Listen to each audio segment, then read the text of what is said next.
हम लोग कबीरपंथी हैं।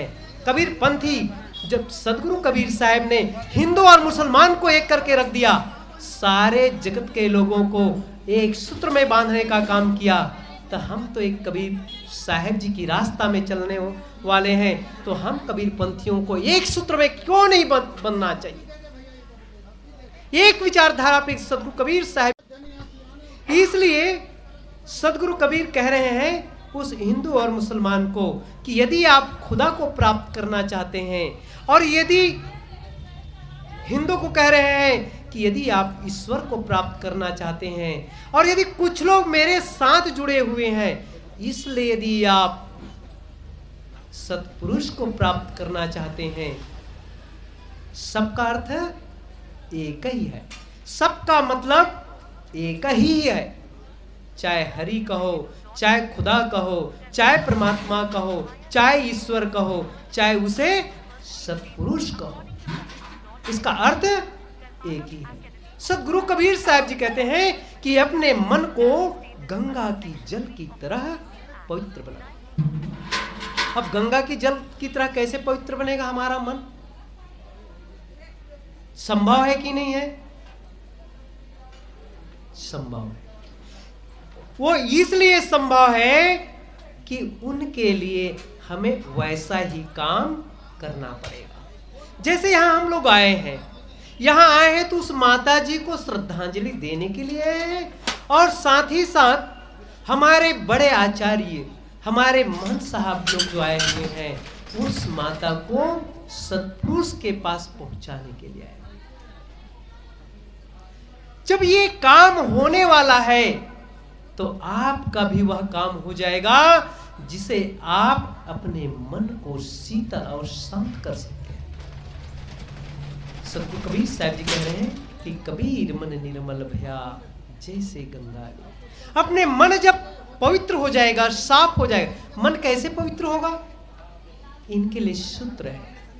कोई भी काम को यदि सूत्र के अनुसार किया जाए तो वह काम सरल हो जाता है, और जब काम सरल हो जाता है तो आनंद की घड़ी आती है, और आनंद जब होता है तो मन प्रसन्नचित हो जाता है, और मन प्रफुल्लित होता है, और उसी से वो हरि को प्राप्त करते हैं। सूत्र क्या है? सूत्र ये है कि अपने सदगुरु कबीर साहब जी उनको बताते हैं कि यदि आप अपने मन को पवित्र करना चाहते हो तो सदगुरु कबीर साहब जी एक सूत्र देते हैं, आपा तजे हरि भजे और नक्सिक तजे विकार, सब जीवन से निर्भय रहे साधुमता है सार। यदि आप अपने मन को पवित्र करना चाहते हो तो नख से लेकर के, कौन से नख से? पैर के तलवे से लेकर के, ये माताओं की चोटी है ना, लंबी बाल, उनके आखिरी शिखा तक, चोटी के शिखा किसको कहते हैं? शिखा, जहां पर दो बाल आ जाते हैं, वो शिखा, वहां तक के आपको क्या करना पड़ेगा? निर्भय, किसी भी प्रकार का कोई उसके अंदर में कोई दोष नहीं रहना चाहिए। अर्थात अपने अंदर का काम, क्रोध, मद, लोभ, तृष्णा, अहंकार, मद, मत्सर, चोरी, निंदा, ब्याह विचार, ये मुख्य 10 दोष हैं। इन दोषों को यदि आप निकाल देते हो अपने मन से तो सदगुरु कबीर साहब जी कहते हैं कि वह हरि को ढूंढने की जरूरत नहीं है, वो हरि आपके पीछे पीछे चले आएंगे।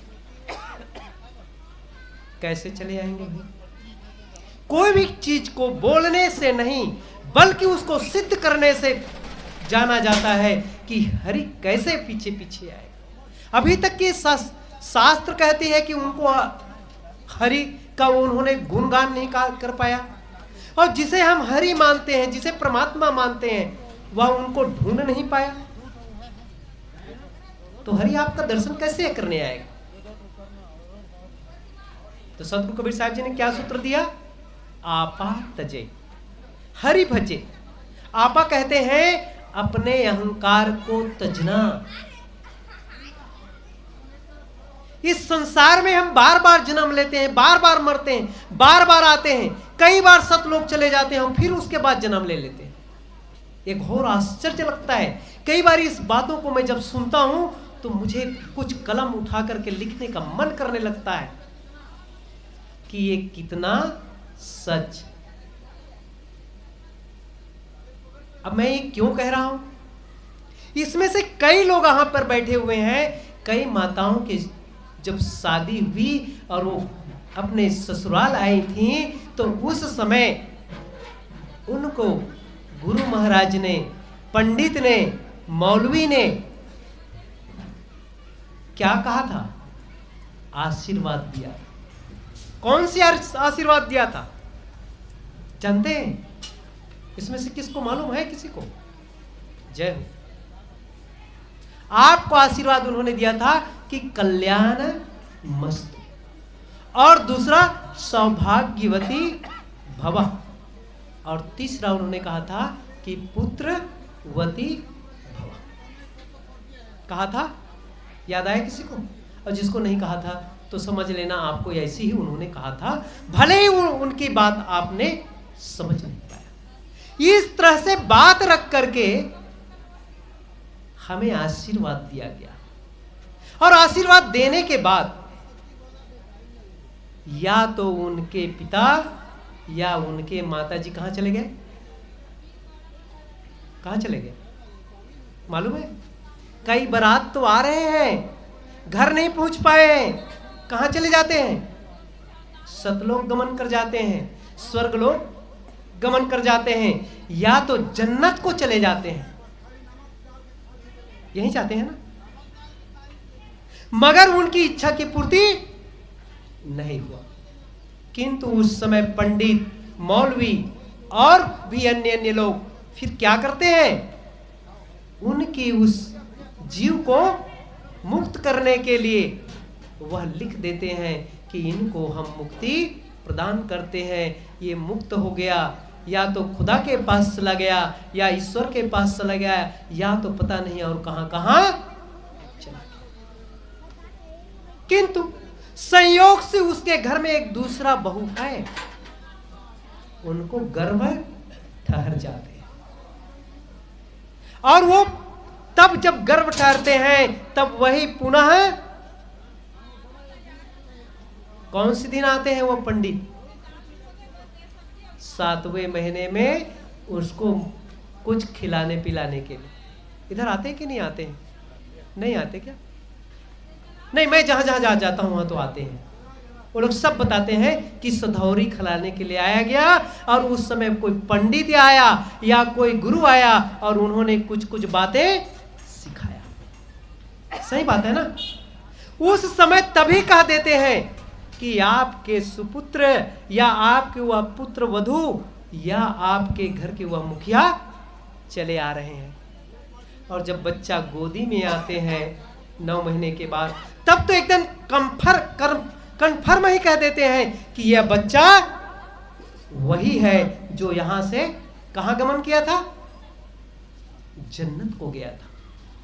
यही बात होना चाहिए शायद महंत साहब जी। मैं या तो मैं झूठ बोल रहा हूँ, ऐसा भी हो सकता है, मेरी वाणी में कितनी सत्यता है मैं नहीं कह सकता, मगर मैं जो सुनता हूं मैं यही सुनता हूं, है ना? और यदि इस प्रकार से हम सुन रहे हैं तो इस पे हमको विवेक करने की जरूरत है, हमें उसको सोचने की जरूरत